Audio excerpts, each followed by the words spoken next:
Missed an episode of your favorite podcast? Choose from over a decade of content in our archives, not just the latest episode. All free at gcnlive.com. This is your call to action. Get prepared, America. Economy, survival, energy, disasters. This is USAPrepares.com. Informative radio, educational radio. Interact now by emailing instructor@USAPrepares.com or text at 434-390-7953. Class, please take your seats. Now, your instructor, Vincent Finelli.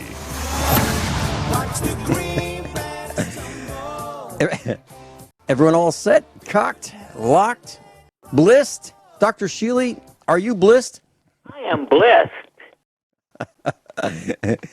Dr. Shealy, it's so good to hear your voice. Class, we're broadcasting 2 hours today from high atop the Missouri Ozark Mountains. 9 a.m. through 11 a.m. Central Time. If you'd like to call us while we're live, 866-582-9933. 866-582-9933. If you'd like to listen to the broadcast on your telephone, 605-477-3249. 605-477-3249 is the listen number. Andy is engineering the broadcast in Minnesota. I'm Vincent Finelli. This is USAPrepares.com. And Dr. Shealy, I was in your scalar energy room this week. I spent 4 hours there, and it was delightful. May I relay part of my experience with you? Of course. Okay. Well, Dr. Sergey Sorin came in, and he greeted all of us in these reclining chairs, if you will. And there were about 12 of us in there. The room was packed. The parking lot was full. There was not a single parking space available in the parking lot. I got the last one. And here was my experience. I sat down and I brought a couple technical manuals that I needed to read with me. So I started reading them, and the room was very quiet. If anyone had a cell phone, it was in airplane mode or it was left outside. There was not a peep to be heard. There were a few people attempting to read. The loudest sound in the room was a man turning the page of a newspaper very quietly. So he wasn't rustling it. That was the loudest sound. Now, of course, you could hear the background noises of the motorcycles, and on the city street and that kind of thing, and the trucks and vehicles accelerating from the stoplight and that. But you really didn't pay attention to it because it was in the deep, deep background. So here's what happened to me. So I started to read, and I was intent on getting this reading material done because it was something I had to do. It wasn't pleasure reading. I needed to learn this material. It has to do with configuring our solar array and charge controller and inverter, and it's very complicated because this is a complicated piece of equipment. So I'm trying to read these several hundred pages of manuals and trying to concentrate. Within a half an hour, I was unable to do that. My eyes were getting heavy, and I was, relaxing, and I was rereading the same sentence over and over again. Dr. Shealy, there's something going on in that room that puts you into a deep state of relaxation if you want that to happen. That's one of my responses. I would say that is true of most people that have responded so far. Mm-hmm. And so yes? Well, of course, to remind people, at the end of 4 weeks of the average person who's going to be spending a minimum of 9 hours a week for 4 weeks, we will remeasure the blood adrenomedullin, which should be low and not high. The lower it is, the less your stress in life has caught up with you. So when we prove this, in my opinion, it will be the single most important health outcome in history. Mm-hmm. Mm-hmm. Now, it was extremely difficult for me not to doze off, literally go into a deep state of relaxation. I mean, deep. As a matter of fact, falling asleep in a room where I hardly, knew more than a third of the people, would normally be difficult. It's not something you do, right? Well, it happened. But it didn't just happen to me, Dr. Shealy. As my eyes would open every once in a while during half a day in that room, I would notice that others were in the same state that I was in. Absolutely. And they started with reading material, and then they were out asleep. Wonderful. Wonderful. I'm so glad you did it because, although I haven't sat in the room. When I go in the room, everybody wants to ask me questions. So. Oh, yeah. Sure. Sure. I'm delighted to hear that because that's my whole thesis, that this energy is not only relaxing, of course, but that means stress reducing. You can feel the energy, if I'm using the right term, in your scalar energy room within seconds of entering the room. And I don't know, Dr. Shealy, if you had said to everyone, absolutely no talking, no discussion, no chit chat. I don't know if you've said that. I haven't heard you say that directly to me, upon entering. And I didn't know if there was a sign-in sheet or what the protocol. Sheet, okay. And a sign-out sheet so we can be sure they got the number of hours. Okay, I didn't do that because in on half a dozen occasions to tell people, don't talk. Talking raises blood pressure. Mm-hmm. You can read. Okay. You can't talk on the phone. You can't talk to each other. Mm-hmm. Mm-hmm. Well, I didn't have a watch with me, electronic or mechanical. The old-fashioned mechanical watch. I did not have one of those. I did not have a cell phone, as I don't carry a cell phone, and I thought it was getting near 5:00, and the lady next to me, I know her name is Janet Randall. She'd been coming to the meetups and the expos for years. I get emails from her all the time. Thank you, Janet. Wonderful, wonderful lady. Well, she was next to me, and she kind of smiled when she saw that I was, my eyes were open. And I asked her if she had the time, and she looked at me and said, hey, airplane mode for cell phones. So, and she said that's her watch. And so she was able to give me the time after she was able to look at it for a second and then put it away. So, but I didn't hear any text messages. I didn't hear any dings of cell phones. Everyone was provided the independence from electronic gadgetry in that room. And it was fabulous, absolutely fabulous. I think if someone had trouble sleeping, I don't think they'd have trouble sleeping in your scalar room. And we've had several reports of people who had trouble sleeping before they came to the program, and after a few days in there, they're sleeping well at night at home. Mm-hmm. Mm-hmm. Well, I can tell you that my experience is absolutely positive, and I'm looking forward to more and more of these visits. And for me, because it's a 2-hour round trip, or maybe actually a little more than 2 hours, I would like to make the most of it. So right after the broadcast, get into your scalar room, and but no sense in bringing any reading material. Right. Just taking care of yourself.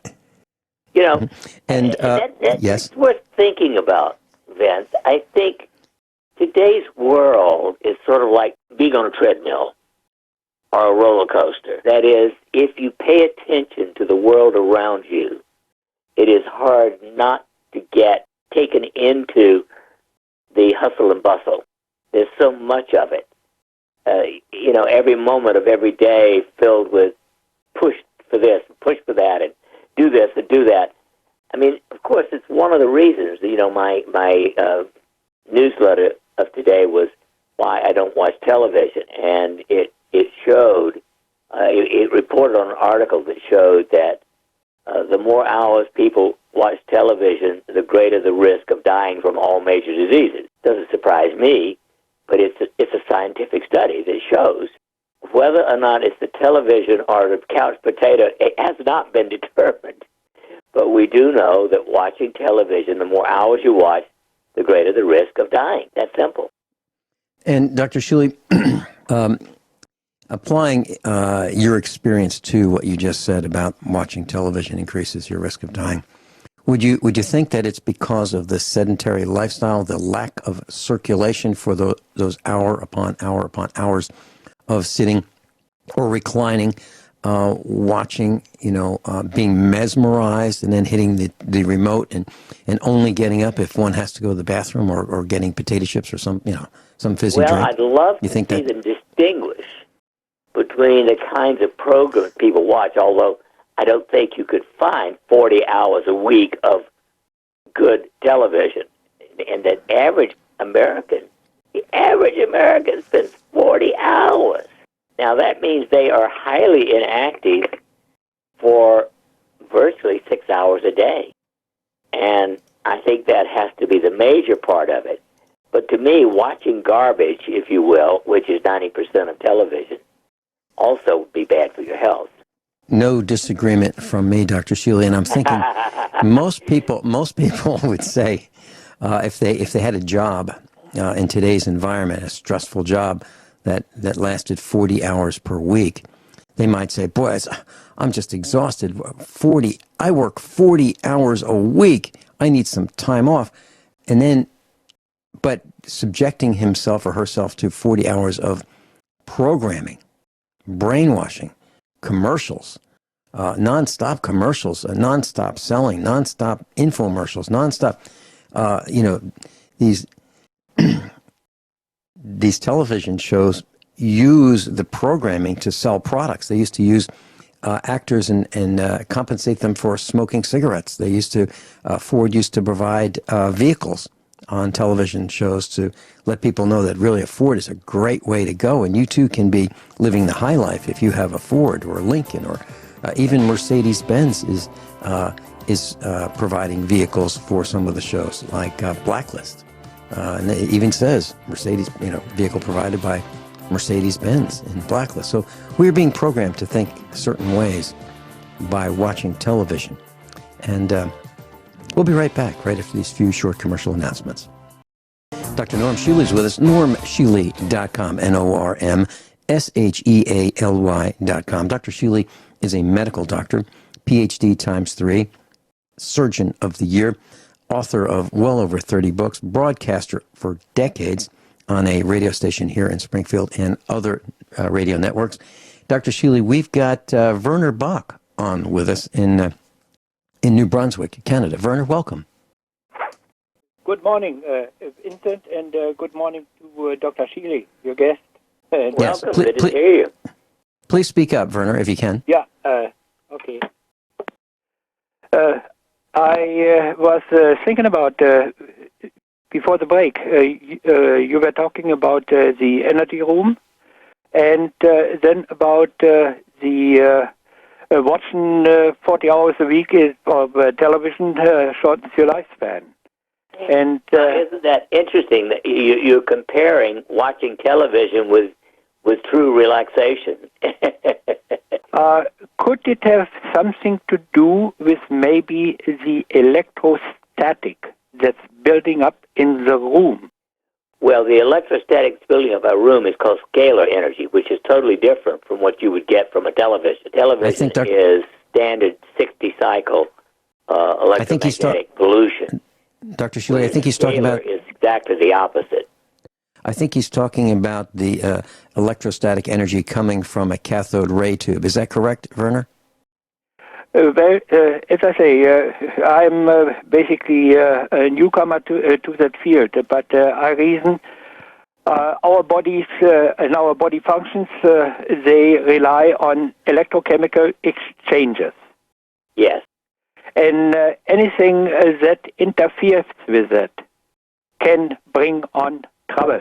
Right, and I would agree with you. Certainly, we know that if you're within 10 feet of a television set, you get a lot of what I would call negative electromagnetic energy from the television. Now, we can't measure it beyond 10 feet, but obviously there's still other potentials of negativity just being in that kind of presence.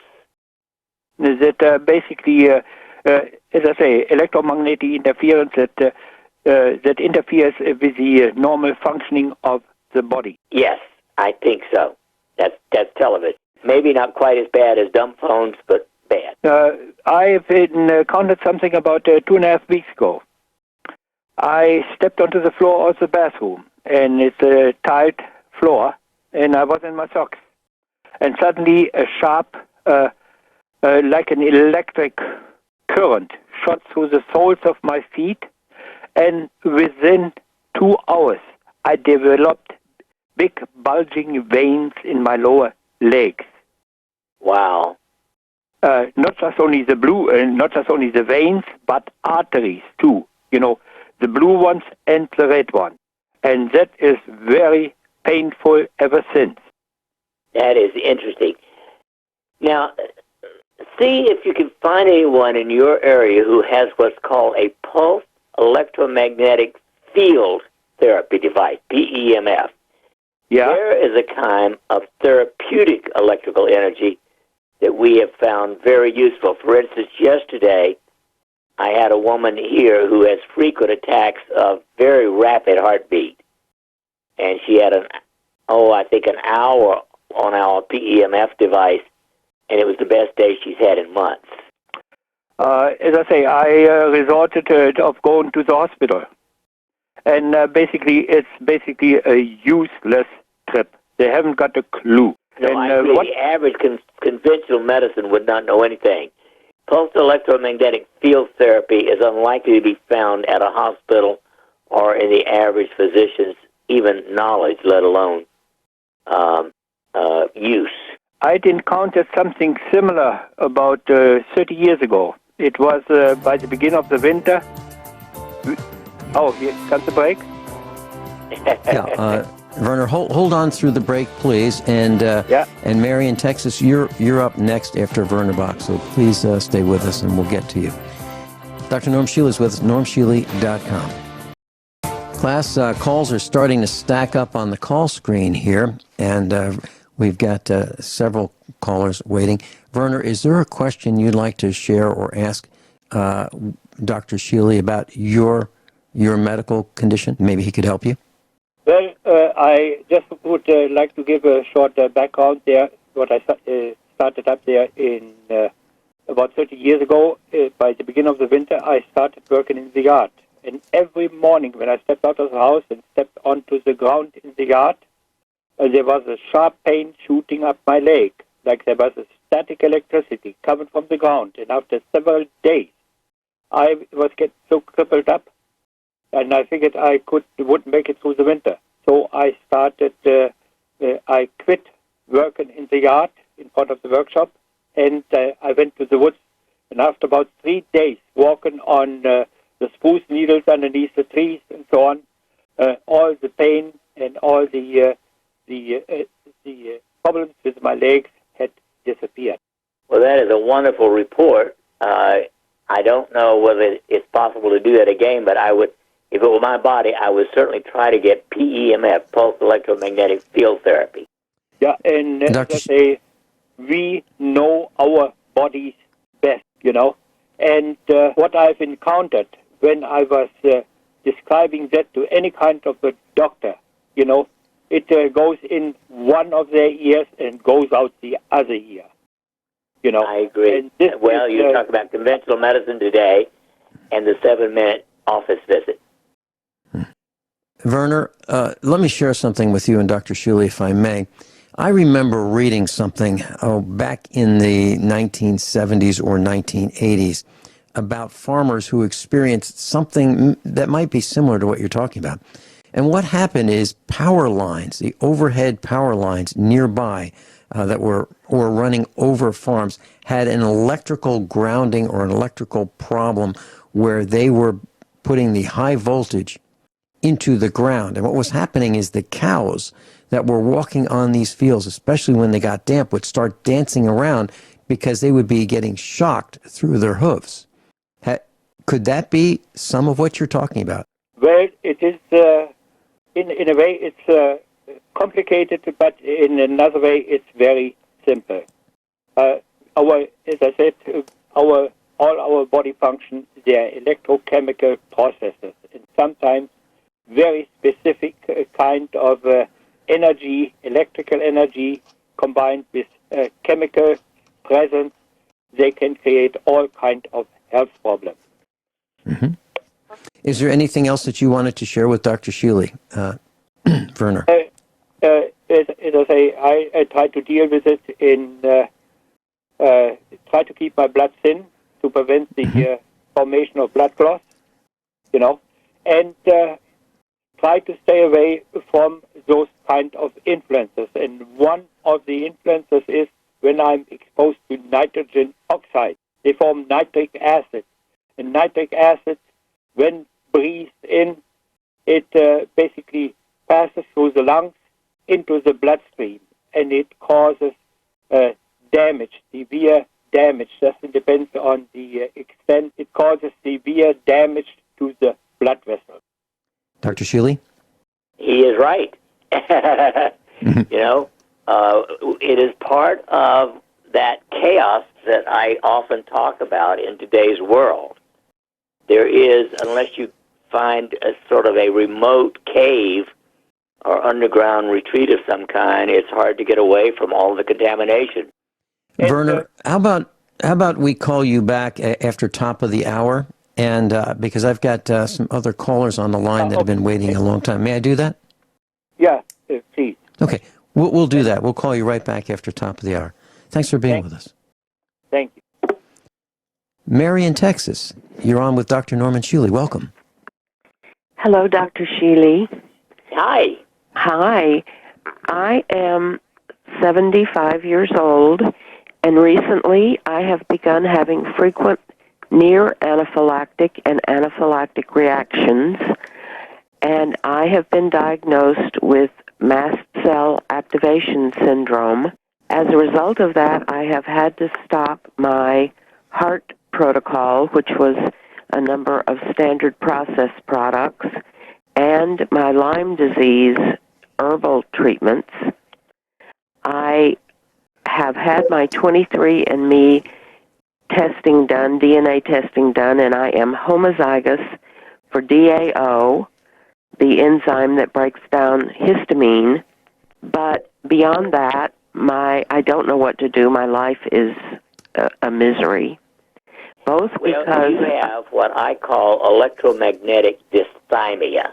Okay. What that means is the electrical system of your body is essentially short-circuited. Okay. And it's associated with, cumulative excessive stress of one kind or another. It can be anything from chemical to physical to emotional or even possibly radioactive contamination. Okay. The only treatment that I know is a minimum of 10 intravenous's in which you are given a moderately big dose, 50 to 75 grams of vitamin C with some magnesium in something called a Myers cocktail, and electrical stimulation to reset the thermostat, if you will, of the brain with a craniostimulator. Totally safe. I've used it for 40 years in patients.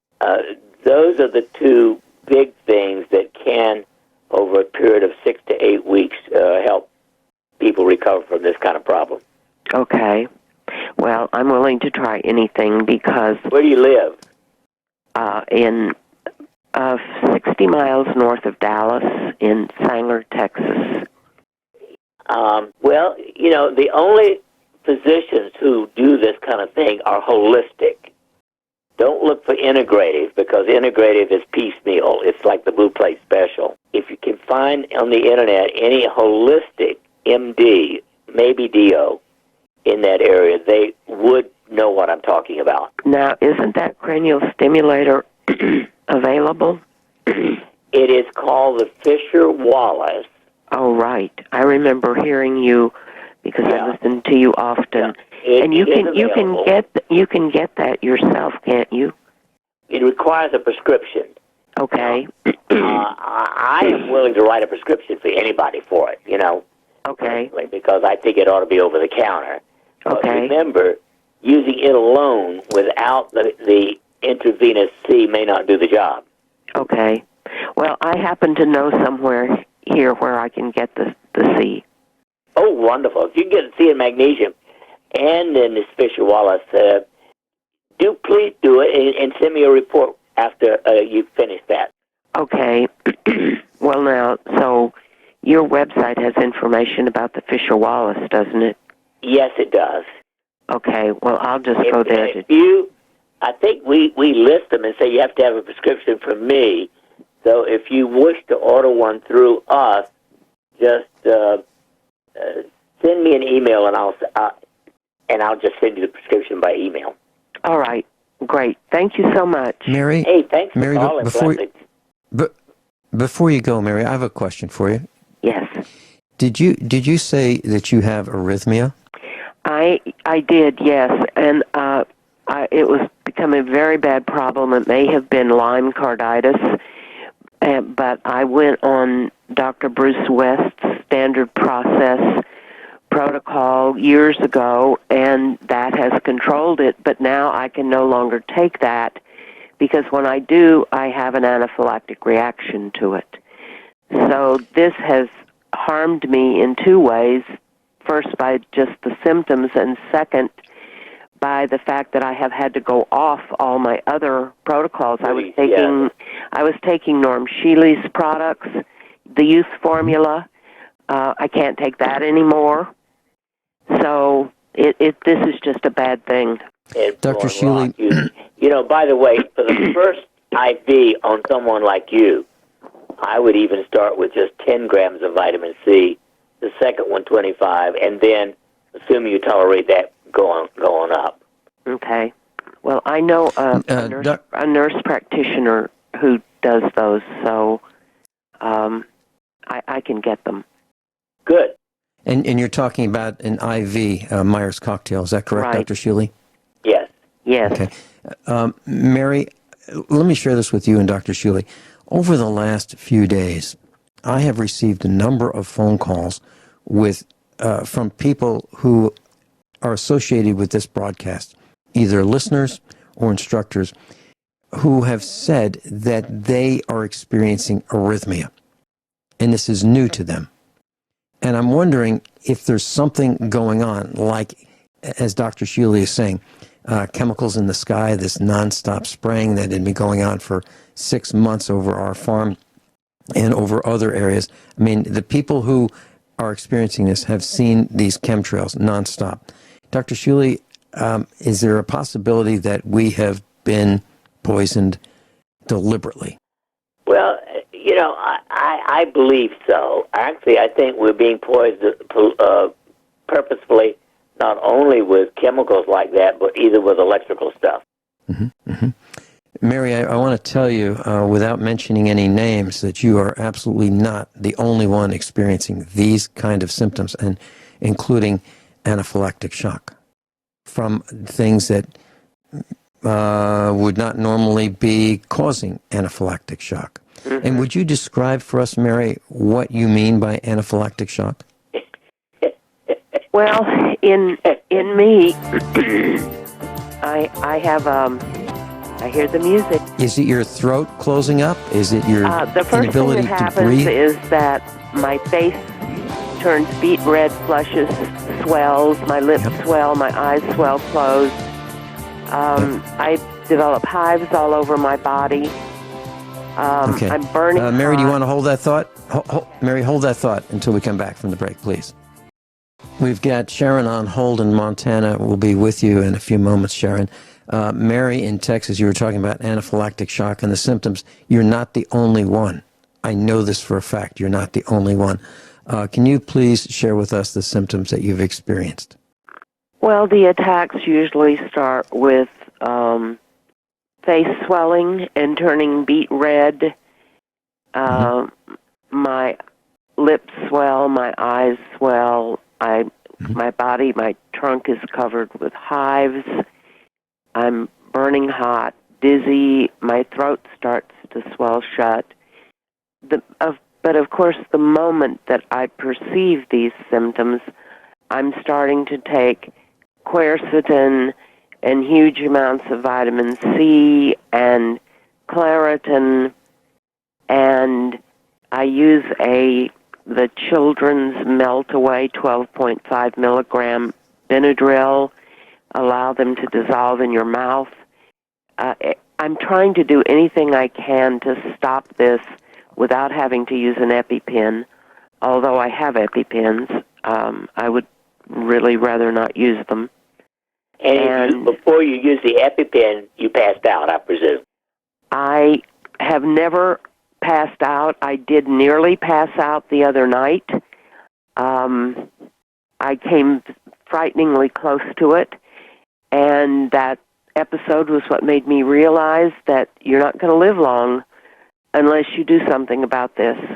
And I did find an answer in the 23andMe genetic test that I'm homozygous for DAO, but the question is, I'm 75 years old. Why did this start now? And it's a double whammy in that not only can I not take all my protocols, my nutritional protocols, which was what kept my heart regular and everything else working as best it could, but now in addition to being without those things, I am having these symptoms. And you never know. Well, you can't eat anything. You're terrified to swallow anything. It's just, it's misery. Mary, would you do me a special favor? And would you leave your telephone number with our engineer before you disconnect from this call? Would you do that for me? Because I'd like to call you. Okay. Be happy to. Okay, so John, Mary's going to leave her telephone number. Dr. Shealy, back to you, please. Well, blessings to you, Mary. Keep up the good work. And if you can get those IVs in the stimulator, do let me know what happens. All right. Thank you. Have a good one. Okay. I'm going to put you on hold, Mary, and please give your phone number to John, our engineer at GCN. Thank you. Okay. Sharon in Montana, welcome. You're on with Dr. Norm Shealy. Well, good morning, both of you. Hey, I have a question about my dad again. He has vertigo. He's 85, and he still works half days because he has his own business, and he walks usually a mile a day. He said it's not a pretty sight because he kind of wobbles now, but he's in pretty good shape for 85. But he had two Watch your language. I'm teasing. Well, he had two pretty bad attacks of vertigo. One was a little over 2 weeks long, and he lives by himself, which concerns me. He lives way out of state from us. And he just had one again that lasted about 8 days. So I was wondering what possibly causes that, and is there anything he can do that might prevent it from happening again, because it does concern me. Is he on any medication? Yeah, they give him some kind of blood pressure medication, keep it even lower. I mean, honestly, I don't think he needs to be on it, but my dad is kind of resistant to change and is pretty trusting of the doctors. If they say that's what he's supposed to do. The chances are overwhelming that the major aggravation of this is a complication of one of those antihypertensive drugs. I think that's the only drug he takes, though. I know, but any antihypertensive drug can cause all kinds of serious problems. Okay. So, boy, I doubt if he'll go off of it. He's kind of, like I say, he's pretty resistant, but do you think that's probably causing the vertigo then? I think it's probably contributing to it, if not causing it. All right. Well, I can suggest it to him. Thank you. You're welcome. Thank you so much. Thank you so much, Sharon. Is there anything else? No, I was just wondering if there's something he could take to offset that. But, okay, thank you. Well, it's a real problem. I think you've got to get off that drug, and it could be done easily. Everyone all set? Cocked, locked. Hour number 2 of USA Prepares. Dr. Norman Shealy is with us today, medical doctor. NormShealy.com, NormShealy.com. Sharon in Montana is with us. Sharon, please continue. You're talking about your dad. Yeah, we were talking about vertigo, and Dr. Shealy was saying something when we got cut off, and I'm hoping he can remember where he was at. This would be alternatives to what he's currently taking for anxiety, or Dr. Shealy recommended or suggested there was a problem with Well, the they're just giving him medication? blood pressure medicine, and it wasn't No, very high to I start think with. the last thing I said was, with him on any kind of antihypertensive drug, I believe the chances are 99% it is that causing the vertigo. That is a common side effect of antihypertensive drugs. And so without being able to wean him off that, I can't make any suggestions. Right, and I don't know if he would go off. I can appeal to my sister, who's a nurse, but at the same point, my sister's pretty steeped in the medical thing, too. Yeah. And I think medical places have, they have their place, but they're not really open to much of anything different, And I don't live next to him, but even so, he's of German descent, and so he's very determined, as I like to say. Well, that helps. Yeah, he's doing really well. I mean, he's still working and walking, and he's doing well. I just was concerned about him falling, living alone, but I'll throw it up to him and see what he says, and maybe try to appeal to my sister because he would listen to my sister better. But I appreciate that. I was just wondering though, because it just kind of comes and goes, and if he's always on the blood pressure medicine, would something else trigger it to start? Well, yes. Remember, there are many, many things it can do, but a sudden drop in blood pressure, for instance, which is not uncommon when you're on an antihypertensive drug, it can be erratic, could cause it. Okay. So would it pay for him to maybe take his blood pressure and see if it dropped too low? That would be something he probably would do. Well, he could, find out when that happens, if his blood pressure goes either up or down. Okay, yeah, because he has it for like 8 days straight this last time. So, I would. But remember, there are half a dozen alternatives that control high blood pressure 99.8% of the time without complications. Yeah. Yeah, I wish if I were closer to him, I might be able to work on that and have him try something. But over the phone, I don't think I have any success likelihood. He's a really wonderful guy. He really is. But I was just concerned, and I was wondering what might actually trigger it. So I might have him see if at least check the blood pressure, and maybe you could determine something like that, and then maybe he'd be open to trying something else. But I appreciate you letting me know because I just didn't know anything about it, and like I said, I'm concerned about him. So thank you very much. May I share something that we've done here? A couple things. Okay. My mom is in her 90s, and Dr. Shealy recommended that we check oxygen saturation, and for maybe $10, maybe $12 on the internet, eBay, you should be able to get an oxygen saturation meter, just like the ones that when you go into a medical office, they stick on the tip of your finger. And I think they buy theirs on eBay because they sure look like the same one I have. And also we have one of those blood pressure cuffs, and we just hit the button, put the cuff on the sleeve, and we can check blood pressure right then and there. So those are two simple things that we have, and we keep them in the kitchen. I remember calling Dr. Shealy. My mother was in distress, and we weren't really sure what to do, and he asked me about blood pressure, and he asked about those things. So we have them here. And another thing that we've done is that years ago, my parents lived separate from us in another state, and we thought that as we get older, we probably ought to be closer to them, and so they bought the property right next to ours, literally right next to ours. So it was like a family compound in Virginia. Mm-hmm. And then we realized that, that really wasn't even close enough. So my parents moved in with us. So we built a house, and my parents have their own section of the house. And we all lived together until my dad died. So we decided that there was really the best option for us was to take care of my parents. And my mom's still with us, and that's what we do. So it's possible that you can combine resources, save money at the same time. So instead of 2 insurance payments, on 2 properties, you have one. You live together, you cook together, and you operate as a 1950s or a 1960s family. And it's wonderful. And I think it's one of the highest and best things that a family can do. Dr. Shealy, your thoughts? I agree, totally. Mm-hmm. I think it would be nice that my dad would no way move in with us. He has his business. He works out of his home, and that's his kind of his reason to keep going. because he donates a lot of things. He donates a lot of his money to various organizations that he's quite passionate about, helping kids and stuff like that.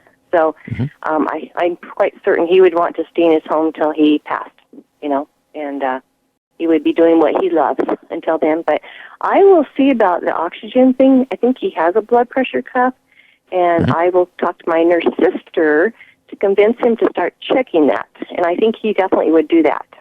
So it would take 30 seconds. It would take 30 seconds to check the oxygen saturation level. Yeah. So those are really positive things. I could have him do that, and then we could kind of approach the next step if we found out some information there. So I appreciate that because, like I said, I'm very concerned. But he grew up in the era that doctors know everything, and you just trust them. And when I approached the fact that his blood pressure really wasn't that high, and I couldn't see why they would give it to him. Oh no, the doctor said we want to do this for preventive. And I'm thinking, the doctors are going to cause you trouble, but you have to be very tactful with that sort of thing. All doctors are not like Dr. Norman Shealy. That's for sure. No, I'm aware of that.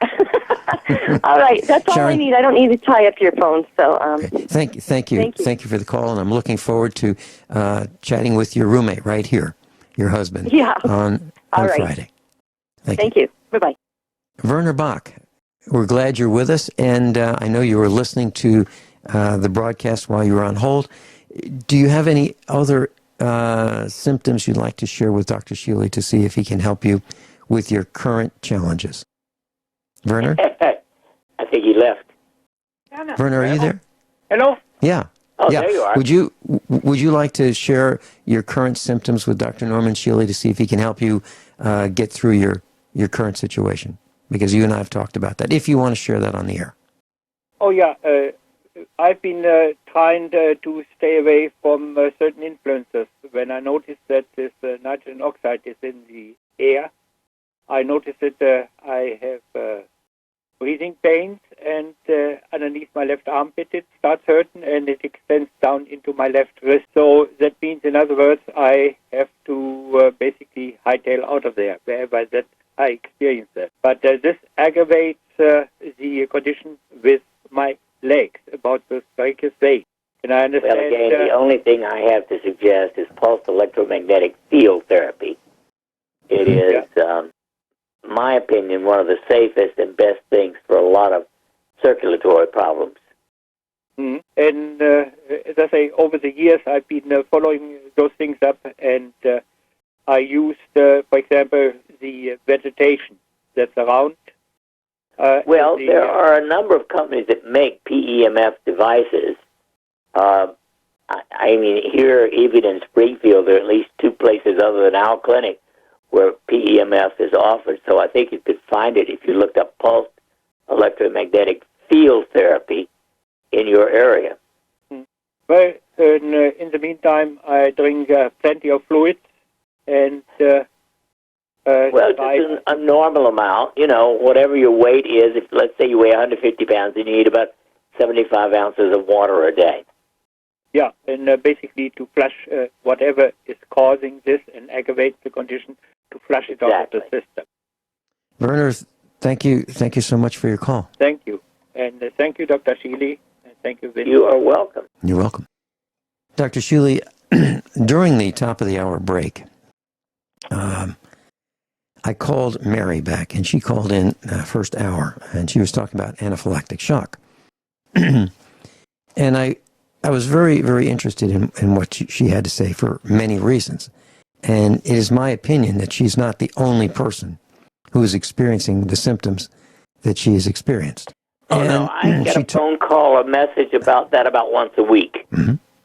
Well, I understand that there is according to Mary, there is a Facebook page called Mast Attack, M-A-S-T, Attack, and then Mast Cell Activation Syndrome.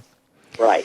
And we talked about some of the symptoms, which includes coughing up blood and yellow mucus. Uh-oh. I think I know where you're going. Yes. Well, she's not the only one. And so I described some of the symptoms that I've heard of and have experienced, and they are the same symptoms. So she went into anaphylactic shock.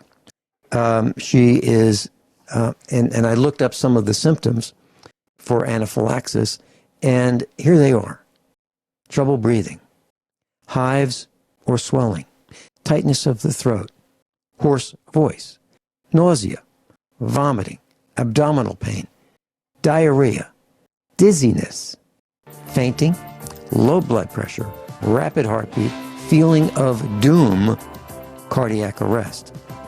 And so I invited her to be on the air with me to talk about this and to see if there are others who are experiencing the same thing. And she said there are, but she doesn't know if she's going to live long enough. This is a terrible thing, Dr. Shealy. Dr. Norman Shealy is with us. Dr. Shealy, when I was talking with Mary at the top of the hour break and commercial announcements, I asked her what protocol she was using, and she said that she is taking large doses of vitamin C and lots of fluids, and it helps her symptoms. So I wanted to share that with our class. Well, that is good. Unfortunately, you can't take as much as I think you need. That's why we give it IV. Most people will develop diarrhea somewhere between 5 and 10 grams of vitamin C orally, but you can tolerate up to 100 grams IV. Is there, Dr. Shealy, is there any reason for those who wish to try vitamin C? Is there any risk of hurting themselves by taking larger doses of vitamin C orally, over-the-counter vitamin C? Well, again, the usual rule is to stop if it causes diarrhea. So most people tolerate 5 grams or 5,000 milligrams extremely well. Somewhere between 5 and 10, most people get diarrhea, and that's where you cut back. Okay. And your recommendation to add another supplement to vitamin C is that vitamin B complex? Yes, they must always take, when you go above 100 milligrams of vitamin C, you need increased B6, but I recommend just taking B complex, 25 or more milligrams. Okay.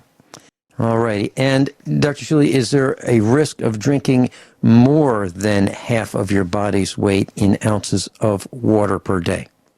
Yes. Again, that's going to be very variable depending upon kidney function, but you could actually get water toxicity from over-drinking. So, there's no point in going ape. Okay. All righty. I was reading a post, Dr. Shealy, about doctors are now prescribing, some doctors are, here's the post. It's on cbslocal.com, losangeles.cbslocal.com. Some doctors prescribe food instead of pills to treat certain patients. And they're saying that in this post that according to the CDC, nearly half of Americans routinely take prescription drugs, and 75% of all doctor visits include or involve drugs. And what they're saying now is from the Loma Linda University School of Medicine, they're looking at ways of prescribing food instead of narcotics. What a great way to go, right? Well, me, in acute illnesses, I think drugs can be useful. In chronic illness, I think drugs suck, and I'm being kind because we're on the radio. But there's an interesting article this morning about improved sperm count quality of men eating just 2.5 ounces of walnuts a day. Now, you know that average male sperm count when I was in medical school back in the 50s was 150 million. Today, it is 40 million. Unfortunately, this particular report didn't talk about the total count, but it did point out that half of all couples who have fertility problems are because of the men, not the women, and that the average male diet is so bad that contributes to poor sperm quality, at least. So here's another place where food is better than anything else medicine has to offer. Okay, and as I read further, it says something that I do. It says avocados have very healthy oil, which helps lower cholesterol. And I eat about 1/2 of an avocado per day. I share one with my mom. Wash it, cut it in half. She gets half, I get half. Do you think that might be overdoing it, or is that okay? Oh, heavens no. I think a whole avocado every day would be perfectly healthy. Okay. Carrots, they say they contain beta-carotene, which is good for the eyes. Blueberries, which helps prevent dementia. And plant-based proteins, beans, seeds, nuts, can lower the risk of heart disease. And you've mentioned that for years, Dr. Shealy. Yeah, real food. The problem is we need real food. And 80% of food on the market is junk. When we come back, Ivan in Pennsylvania, you are up next. Thank you for holding. You want to talk about headaches? We'll be delighted to talk about that. Coming up next, right after these short commercial announcements. Class, Dr. Norman Shealy's with us. And if you'd like to subscribe to the same newsletter that I get multiple times per week, you may. And just go to normshealy.com, normshealy.com. Dr. Shealy, would you like to give out the contact information for your clinic? Yes, 417-351-5221. 417-351-5221. Is that correct? That's got it. Okay. 417-351-5221, class, if you'd like to contact Dr. Shealy's office and make an appointment, that's a number. Or you can contact Dr. Shealy at Norm Shealy, norm at normshealy.com, NORM at normshealy.com. Dr. Shealy, we have Ivan in Pennsylvania. Am I saying that right? Yes, pretty close. It's Ev-Ann. Ev-Ann. Okay, well, that's how it's spelled. Okay, I wasn't sure. Welcome. Well, thank you, and thank you so much for taking my call. I have a history of moderate to severe headaches since 1992, diagnosed as migraine tension type. Imaging in August showed a pineal cyst that hasn't changed in 10 years. Imaging in 2007 also showed advanced spondylosis at C5 and C6 and C6, C7, including central canal stenosis and the presence of reactive edema of the bone marrow compartments of C6 and C7. Frequency of my headaches in February was 89% of the time. My neurologist asked me to keep track, otherwise I wouldn't, because I think it makes me focus on the headaches more. I also have a history of depression since 1992 with 5 hospitalizations for suicidal ideation, no attempt. In October, I was very, very fortunate to locate a wonderful psychiatrist who was trained with Dr. Andrew Weil and Dr. Deepak Chopra. He's weaned me off of Wellbutrin, nortriptyline, bethanechol, and lithium, and I'm down to 50 milligrams of Seroquel with plans to discontinue that on Tuesday. He also recommended that I follow a no dairy, no soy, no wheat, and no sugar diet, which I do. I also take ashwagandha, L-theanine, B-complex at 25 milligrams, a multivitamin, and a probiotic. I've lost 26 pounds since October 31st. I'm 5'6", and I now weigh 131 pounds. I also take IgG and IgA infusions every 3 weeks for IgG and IgA deficiencies, but I'm told I might be able to discontinue these soon.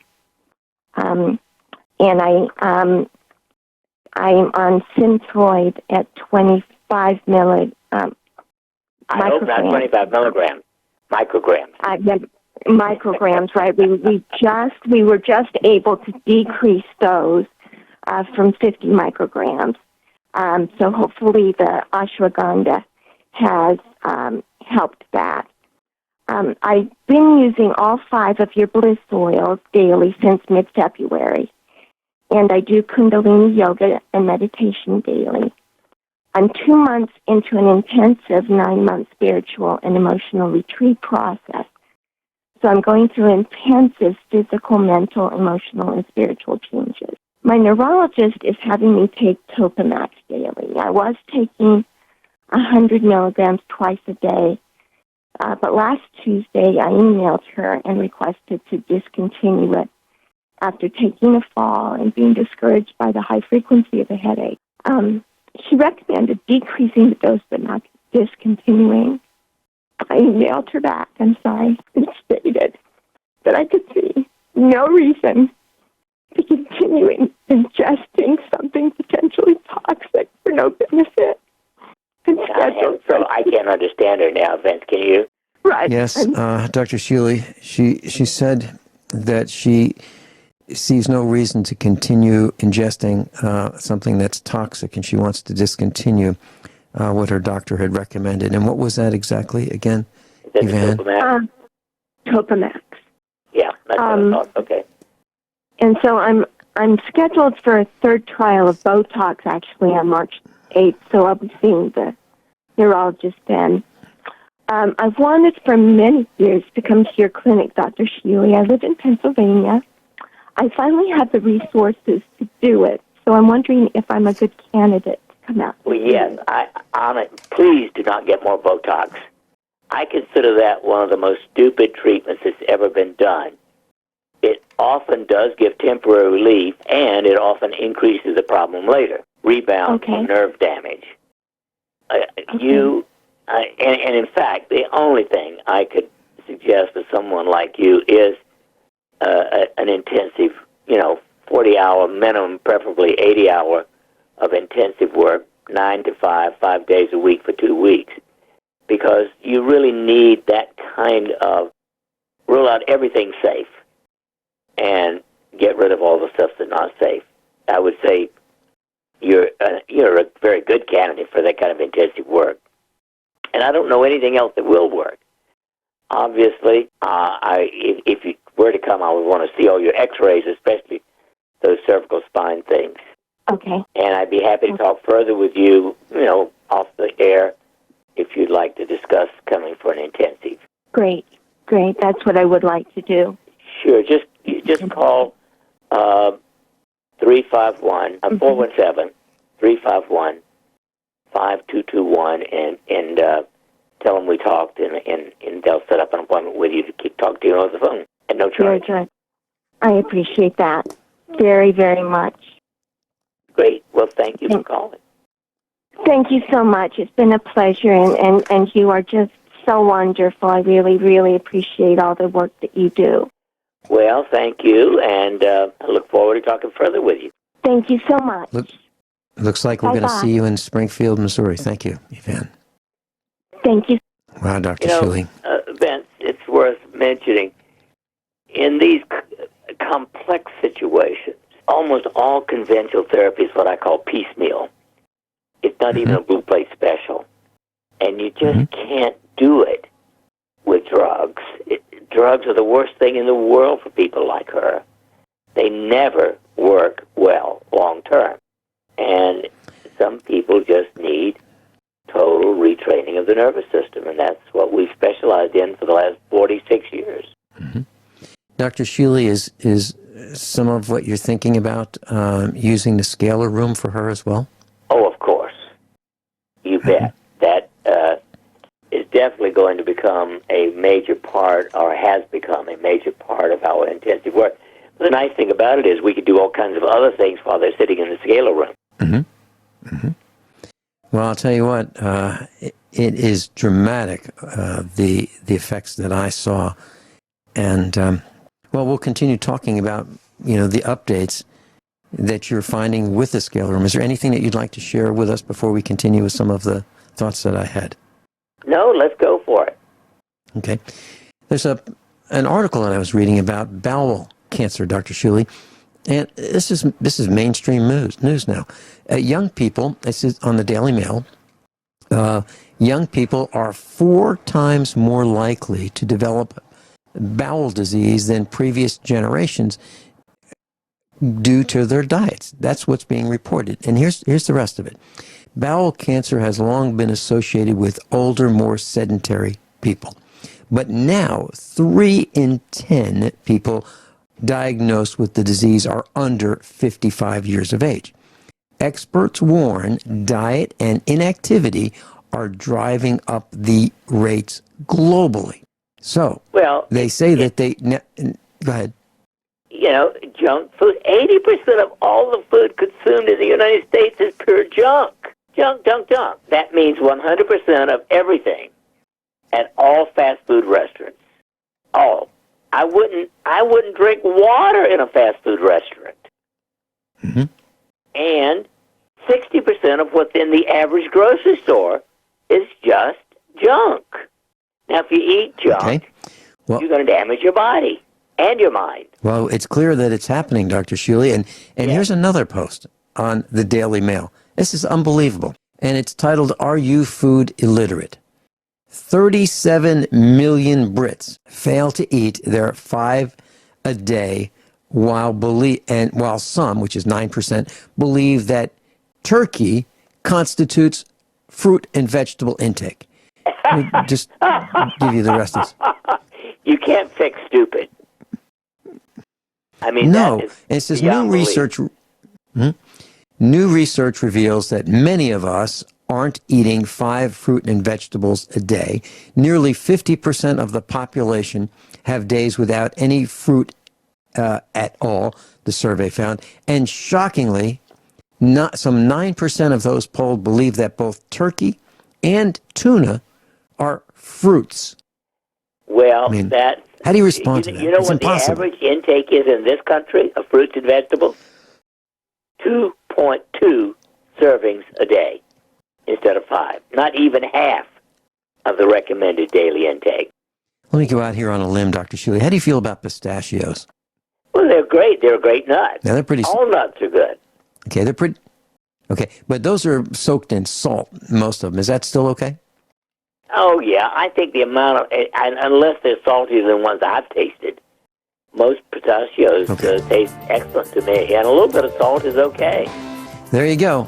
It's one of my favorite nuts, pistachios. But I've got to consume them in limited quantities because I'll probably eat the whole bag if I don't limit myself. We'll be right back. I've got a whole bunch more questions for Dr. Norm Shealy. NormShealy.com. Dr. Norm Shealy is with us. NormShealy.com. Dr. Shealy, I'm looking at a post at dailymail.co.uk, and it's an interesting post because it talks about lies, food lies. And it shows that there's a can of juice, and it doesn't say what the brand is, but it's got a red, white, and black label. And it says 100% juice in big, bold letters. And then below that in smaller typeface, it says contains 27% juice. And it goes on to... Isn't that typical of the lies? I mean, these people are worse than Las Vegas. When I say I'm talking about the entire food industry. Right, and let me continue with this because it gets worse.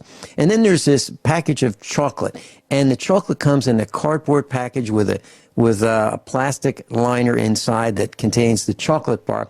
And the chocolate bar is about 80% the size of the package, okay? And then there's a window where you can see like the nuts or the fruit that are placed in the chocolate bar. However, it's a small window which occupies about 40% of the space of the chocolate bar in the package, but there's only 6 little pieces of fruit or nuts, and they are placed in the window. So if you open this box up, you will see that most of the surface of the chocolate bar does not contain the things that you see in the window that would get your attention, maybe have you think that you should buy this.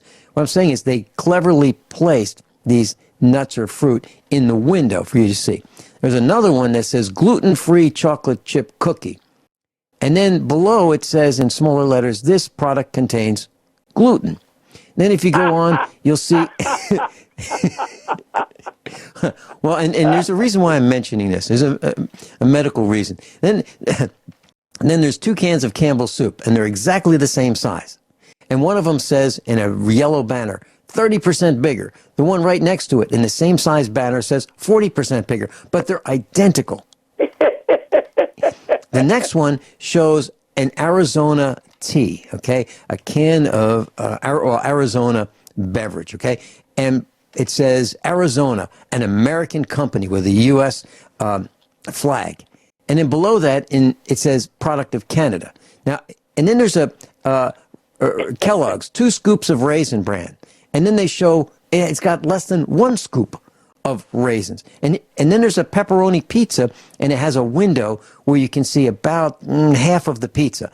And that's where they put the pepperoni, on the half where the window is. The other half doesn't have any pepperoni on it. Here's the point, Dr. Shealy. We're being lied to. Now, there's another lie, and I'm not sure exactly how this goes, but there's a post on losangeles.cbslocal.com. DNA tests show Subway oven roasted chicken is only 50% chicken. Now, I'll post that on the website so you can read it, class. Dr. Shealy, we may think that we're eating well, but we're being lied to. And here are articles that are reporting that. It sounds to me like we have to do something different. Maybe eat at home? Well, I think as much as possible, 100% of food should be eaten at home. And you cannot trust the grocery stores. You cannot trust the food mafia. That is the entire food industry. I do not know a company, including Whole Foods, that I trust. Yeah. I cannot disagree with that.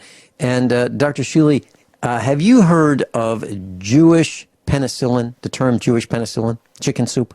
Of course.